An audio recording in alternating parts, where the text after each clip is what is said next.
Are you a talented footballer with the potential to go all of the way, but you've never been spotted or had a trial? Well, all you need to do is check out a brand new innovative business that I've started with my partners called Scout Size. It gives you a chance to get spotted by our network of scouts to try and get you a trial at a professional club. Scout Size places you in front of a professional scout who will assess your talent.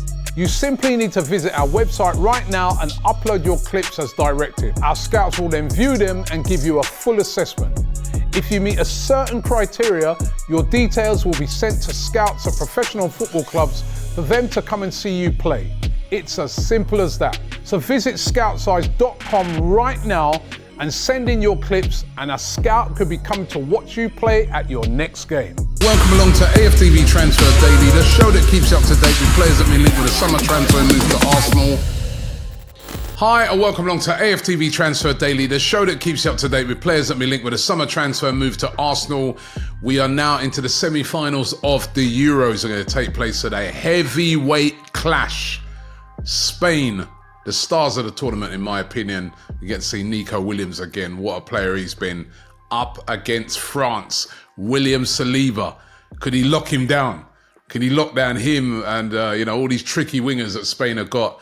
But listen, wishing all the best to our players today. William Saliba, of course, representing France. David Raya, still there with Spain, although he's only played one game, but he's still there with the Spanish squad. So big game, big moment for both of those two players, and wishing them all the best today as the Euros are starting to draw to a close. Semi-finals, and of course on Sunday, the final. Hopefully England can get there, but the final on Sunday, and then that's it. That's it. After that, maybe transfer business will probably hot up even more.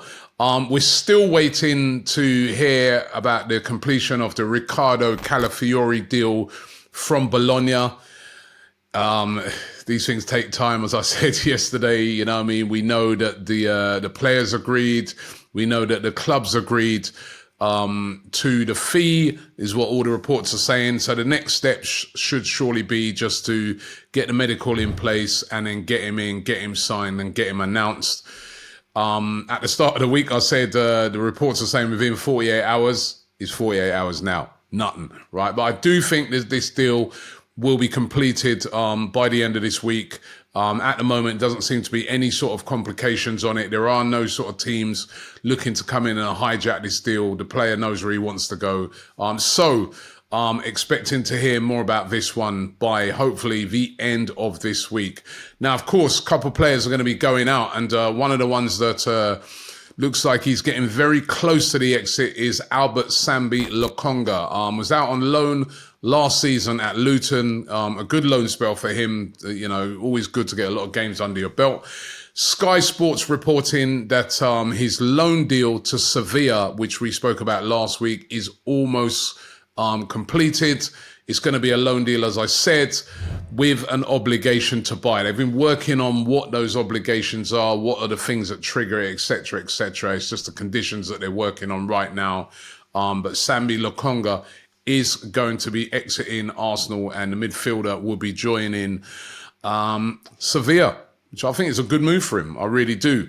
Another player that looks like he's could be on his way out, according to Team Talk, they say that Emile Smith-Rowe is on the verge of joining Fulham for a fee of around about £30 million. I've been hearing these rumours about Smith-Rowe for the last few days. Listen, I always look on this and say it's a bit sad, because I remember the great things he was doing when him and Saka burst on the scene. The song we were singing, Saka and Emile Smith-Rowe, he's been a great player. But injuries have just blighted his career so far at Arsenal. And when he has managed to sort of get back to fitness, he's seen lots of players standing in his way, and game time really, really tough. And it must be tough for a player like Emile Smith-Rowe, seeing Saka and the progress that he's made, friend of his, obviously, but seeing the progress that Saka's made. They both come through the academy, seeing the fact that Saka's there with England. Smith-Rowe had been, called up for England before, but the injuries are set him back. He wants to play football, and a move to Fulham looks like it's on the cards for him, and I think it would be a decent move as well. So if that happens, good luck to Emile Smith-Rowe. A bit sad, because I would have loved to have seen him stay at Arsenal, but it is starting to look like he is going to go, and he's on the verge of this move to Fulham. We'll keep you right across this one as the days go by. If he goes, we're starting to leave ourselves short, aren't we? In midfield, that's Smith-Rowe midfielder gone, attacking midfielder, Sambi Lokonga. You know, we don't know what's happening with, Fabio Vieira. So we are still getting linked with a lot of midfield players, and one of those is Eberechi Eze. I like this link because I like this player. Very, very good player. Now, The Guardian, they're the ones with the story saying that Arsenal set to battle it out for the signature of Eberechi Eze. Few clubs looking at him. The primary one seems to be Spurs. They've been the one that I've heard a lot of talk about throughout this transfer window. But he's a really top player. I remember when they came to the Emirates, we beat Crystal Palace pretty convincingly, but he stood out. Even though they were getting pumped, he stood out. Just his ability on the ball, his ability to carry the ball. As we've seen even for England, when he's come on in his little cameo appearances in the Euros, he's strong, very, very skillful, got an eye for goal as well, good at long-range shots. A really, really top quality player. 11 goals and 4 assists last year. And of course, he was once at Arsenal. I think he left Arsenal in around about 2011. Remember, he's famously said he was in tears when he got released by Arsenal. But he's gone on to really make a name for himself. Was at QPR, then gone to Crystal Palace, and he has been a really, really important player for them. Still only 26. As I said, attacking midfielder. Now, we know that Crystal Palace would demand a very high fee for him. It was reported right at the start of the transfer window that they wanted £60 million for him, and they wanted £60 million for Elise if they were to let those players go. And listen, they've been sort of sticking to their word, because Elise did go for 60 million. And I think if Eze goes, it's going to be round about the same fee, particularly when you consider the amount of clubs chasing him. Now, will Arsenal fork out £60 million on Eze? That will be the interesting one. There's going to be a bit of English tax here as well. Obviously, as an English player, to pay 60 million for a player that you released, listen, it happens. That's how it is. But I, for one, really, really like this player, and I think it would be an incredible signing. That fee, though, seems to suggest to me that will be a tough one to get done, but let's wait and see what happens with that. But Arsenal are definitely interested in him, as they are interested in this next player who was a real handful in the Euros, real standout player for Turkey, even though he didn't score any goals and didn't get any assists, but he was a real nuisance, pacey, sort of played, a lot of times as like a striker, although his actual position is as a right winger. And I'm talking about Baris, Alper, Yilmaz of Turkey and of Galatasaray. Now, according to the Spanish outlet Fiches, they say that Arsenal are interested in signing him. Now, he's still only 24 years of age. As I said, plays as a right winger, but can play as a left winger, can play also as a striker. As we sort of seen him, that was quite more or less the role for him when playing for Turkey.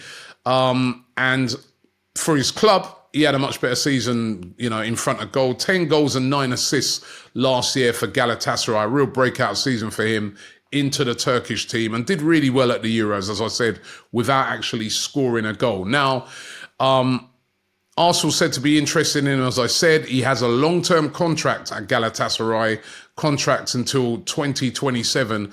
And although his valuation, when you look it up, a lot of the sort of reports is that his valuation is around about the £15 million mark, Galatasaray are set to demand £42 million if they are to sell him. We know that Arsenal are in the market for a right winger. So could Yilmaz, the busy Yilmaz, as I call him, because he was a really busy player, the way he got around that pitch in the Euros, would he be the sort of player that Arsenal would bring in? As I said, Fiches linking him with a move to Arsenal, that fee is high. When you think you can go £49 million and go and get a Nico Williams, 42 million for Yilmaz, who's not as good. I'm not sure about that, but it is being put out there today by that Spanish publication. So we watch and we keep an eye on that one. I want to see some activity now, you know. We all do. Listen, the Calafiori one's going to get done. I have no doubt about that.